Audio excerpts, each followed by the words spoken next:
Wisdom tree চ্যানেলটি subscribe করার জন্য সাবস্ক্রাইব বাটনটি টিপুন এবং পাশে বেল আইকনটি ক্লিক করুন।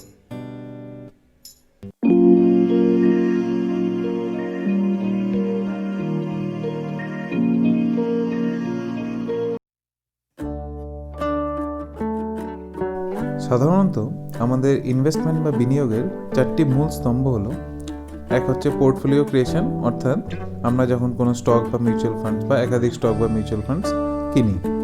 নেক্সট হচ্ছে সেক্টর অ্যালোকেশন, অর্থাৎ আমরা কোন কোন সেক্টর থেকে শেয়ার বা মিউচুয়াল ফান্ড কিনবো, অর্থাৎ ফার্মা সেক্টর থেকে না এফএমসিজি না স্টিল, সেখান থেকে।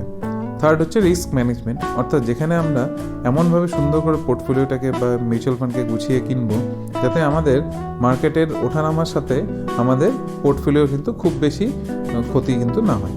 আর লাস্ট হচ্ছে কস্ট অ্যাভারেজিং, এটা হচ্ছে আমাদের অনেকটা এসআইপি সিস্টেমে আমরা করতে পারি, যাতে আমরা বিভিন্ন দামে বিভিন্ন সময় মার্কেটের নিচের মার্কেট এবং উপরের মার্কেটও বিভিন্ন সময় কিনে আমরা একটা সুন্দর অ্যাভারেজ প্রাইস যাতে কিনতে পারি। এবার এই কস্ট অ্যাভারেজিংয়ের দুটি মূল প্রাইমারি দিক হলো, সেটা হচ্ছে যে আমরা যদি ডিরেক্টলি ইনভেস্টমেন্ট করি, এবং সেটা সবথেকে ভালো আমরা জানতে পারবো বেঞ্জামিন গ্রাহামের বিখ্যাত বই, সেটি দ্য ইন্টেলিজেন্ট ইনভেস্টর থেকে। এই বইটিতে উনি ডিটেলসে ডিসকাশন করেছেন যে কিভাবে একজন ইন্ডিভিজুয়াল সুন্দর করে ইনভেস্টমেন্ট করতে পারে। সে যদি ফার্স্ট টাইম ইনভেস্টর হয় তাহলে কিন্তু তার সেক্ষেত্রে ইনডাইরেক্ট ওয়েতে, অর্থাৎ মিউচুয়াল ফান্ডসের ওয়েতে কিন্তু ইনভেস্টমেন্ট করা উচিত, এবং সে যদি কিছুদিন ধরে তার একটি ভালো অভিজ্ঞতা হয়ে থাকে তাহলে কিন্তু ডাইরেক্ট স্টকসেও সে ইনভেস্টমেন্ট করতে পারে। কিন্তু দেখা গেছে যে ওয়ান টাইম যদি ইনভেস্টমেন্ট করা হয় তার থেকে লঙ্গার টাইম হরাইজনে এসআইপি মোডে ইনভেস্টমেন্ট কিন্তু অনেকাংশেই ভালো। এরপর আমরা আলোচনা করব যে আমরা প্রথম ধাপটি অর্থাৎ পোর্টফোলিও ক্রিয়েশন সম্বন্ধে।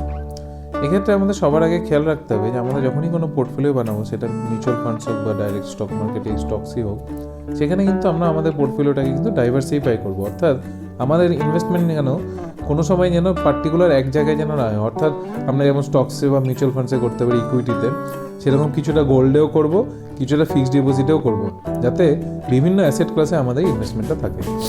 একবার যদি আমরা রিটার্নের পরিপ্রেক্ষিতে দেখি, তাহলে অ্যাসেট ক্লাসের হিসাবে ইকুইটি বা স্টক বা মিউচুয়াল ফান্ডস যেখানে ইয়ারলি 12 থেকে 15% রিটার্ন দেয়, সেখানে গোল্ড আমাদের দিয়ে থাকে অ্যাভারেজলি 8 থেকে 10%, আর এফডি বা টার্ম ডিপোজিট সেটা কিন্তু দিয়ে থাকে 5 থেকে 6%।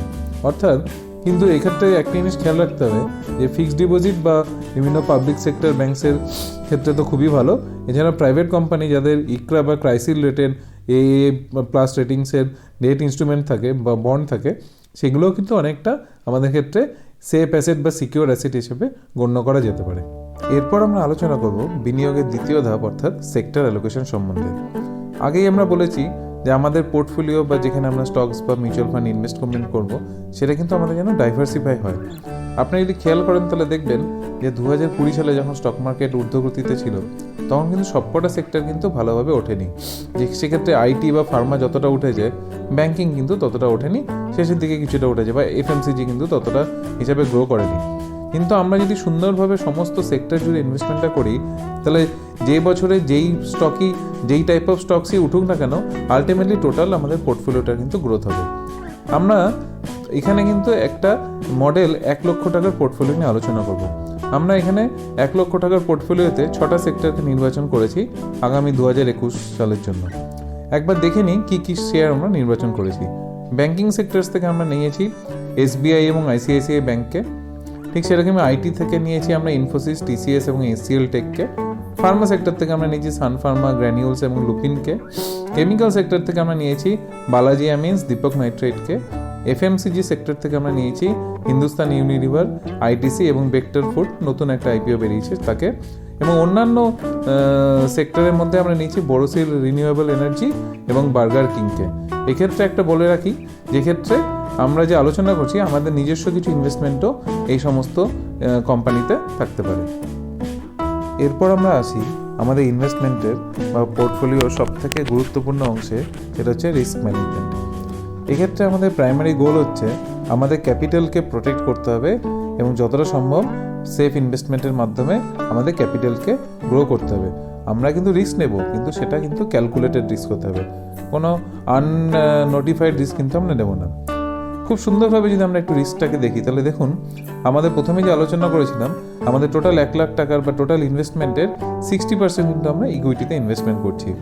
এবং এইমাত্র যে আমরা আলোচনা করলাম সেখানে আপনারা দেখবেন যে টোটাল ইনভেস্টমেন্টের মধ্যে 15টা স্টক কিন্তু আমাদের ইনভেস্টেড আছে, অর্থাৎ প্রত্যেকটা স্টকসে কিন্তু আপনার ইনভেস্টমেন্ট ছিল ক্যাপিটালের 4%। এবার ধরা যাক যে যদি বাই চান্স কোনো কারণে হঠাৎ করে কোনো খবর বেরিয়ে গেল, কোনো নিউজ বেরিয়ে গেল, কোনো ফ্রডও যদি বেরিয়ে যায়, বা কোনো কারণে কোনো কোম্পানি যদি ব্যাংক্রাপ্টও হয়ে যায়, তাহলে আপনার হার্ডলি কত পার্সেন্ট ক্যাপিটাল আছে? 4%। কিন্তু 4% বা ধরছি দুটো কোম্পানি যদি আমাদের সমস্যা হয়, যদিও হবে না, স্টিল দুটো কোম্পানি যদি সমস্যা হয় তাহলে কত হচ্ছে? 8%। তাহলে 8% যদি আমাদের চলেও যায়, তাহলে বাকি যে 92% থাকছে সেইটা যখন গ্রো করবে, সেইটা গ্রো করলে আমরা দেখা যাবে যে টোটাল আপনাদের 100% ক্যাপিটালের উপরেও আপনি ইয়ারলি কিন্তু 10 থেকে 12% কিন্তু গেন সুন্দর করে অনায়াসে পেয়ে গেছেন। এরপর আমরা আলোচনা করব আমাদের বিনিয়োগের চতুর্থ ধাপ, অর্থাৎ কস্ট অ্যাভারেজিং নিয়ে। এই কস্ট অ্যাভারেজিংয়ের সবথেকে ভালো উদাহরণ দিয়েছেন বেঞ্জামিন গ্রাহাম, তার আমরা প্রথমেই যে আলোচনা করেছি দ্য ইন্টেলিজেন্ট ইনভেস্টরে। উনি সেখানে বলেছেন যে আমরা যখনই ইনভেস্টমেন্টটা করছি সেটা কিন্তু ওয়ান টাইম না করে আমরা যদি ধীরে ধীরে পার্টিকুলার অ্যামাউন্ট অফ মানি যদি প্রত্যেক মাসে বা নির্দিষ্ট সময় পরপর যদি ইনভেস্টমেন্টটা করি, সেটা ডাইরেক্ট স্টকসেই হোক বা মিউচুয়াল ফান্ডসেই হোক। মিউচুয়াল ফান্ডসে এসআইপিটা খুব ভালো। আমরা যদি সুন্দর করে SIP system one time SIP করে রাখি বা ইসিএস ম্যান্ডেট দিয়ে রাখি, তাহলে নির্দিষ্ট অ্যামাউন্ট 1,000 টাকা, 2,000, 5,000 টাকা নিজের ইচ্ছে মতো ব্যাংকের অ্যাকাউন্ট থেকে কিন্তু অটোমেটিক ডিডাক্ট হবে এবং সেই দিনের ডেটে যা ন্যাপ ভ্যালু থাকবে যে মিউচুয়াল ফান্ডসে সেই ডেটে কেনা হবে। এতে একটা সুবিধা যে যখন কোনো কারণে যদি মার্কেট পড়ে যায়, তাহলে কিন্তু আপনি সেক্ষেত্রে একই দামে অনেকটা বেশি ইউনিট পাচ্ছেন। মার্কেট যদি উঠে যায় তাহলে একটু কম ইউনিট পাবেন, কিন্তু ওভারঅল আপনার একটা ভালো অ্যাভারেজ রেট পাবেন। আচ্ছা, এক্ষেত্রে একটা উদাহরণ দিলে বোঝা যায়। আপনি ধরুন একটা এসবিআইয়ের উদাহরণ আমি দিচ্ছি। এসবিআই শেয়ারের প্রাইসটা যদি আপনি একটু খেয়াল করেন, তাহলে দেখবেন মে মাসে যেখানে একবার দাম ছিল 161 টাকা, সেখান থেকে আমাদের মেয়ের পরে অগস্টে দামটা হয়েছে 206 টাকা, আবার অক্টোবরে দেখুন দামটা কমে হয়েছে 189 টাকা, আবার ডিসেম্বর হয়েছে 272 টাকা, এখন জানুয়ারি মাসে 300 টাকার কাছাকাছি, 294, 295 মতো।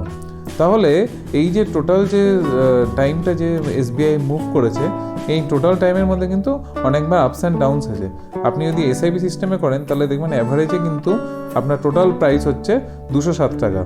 অর্থাৎ এসবিআই যদি বাই চান্স এখান থেকে 10% পড়েও যায়, তারপরেও দেখবেন আপনার কিন্তু প্রায় 20 থেকে 25% প্রফিট কিন্তু থাকছে। এরপর আমরা আলোচনা করব এসআইপি কিভাবে করি। মিউচুয়াল ফান্ডসের এসআইপি করা তো খুব সহজ।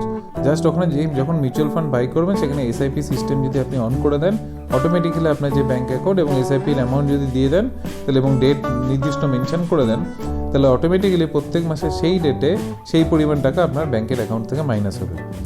স্টকসের ক্ষেত্রে এসআইপি করার একটা সুন্দর সিস্টেম আমাদের কাছে এসে গেছে, সেটা হচ্ছে স্মল কেস।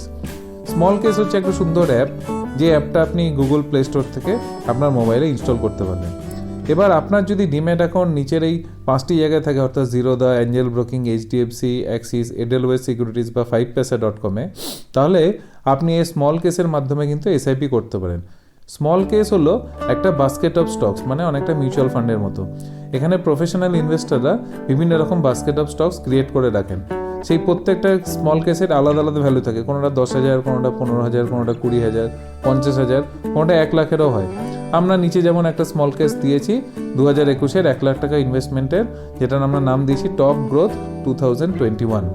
অর্থাৎ আপনি যদি চান যে 1 লাখ টাকা ইনভেস্টমেন্ট করব, কোথায় আপনি খুঁজে পাচ্ছেন না, আপনি কিন্তু আমাদের এই যে স্মল কেসটি সেটিতে চয়েস করে ইনভেস্টমেন্ট করতে পারেন। অটোমেটিক্যালি 1 লাখ টাকা ইনভেস্টমেন্ট আপনার যে ব্যাঙ্ক অ্যাকাউন্ট বা ট্রেডিং অ্যাকাউন্ট আছে, সেই ট্রেডিং অ্যাকাউন্ট থেকে 1 লাখ টাকা ইনভেস্টমেন্ট আমাদের চয়েস করা সুন্দর করে স্টকসের মধ্যে ইনভেস্টেড হয়ে যাবে।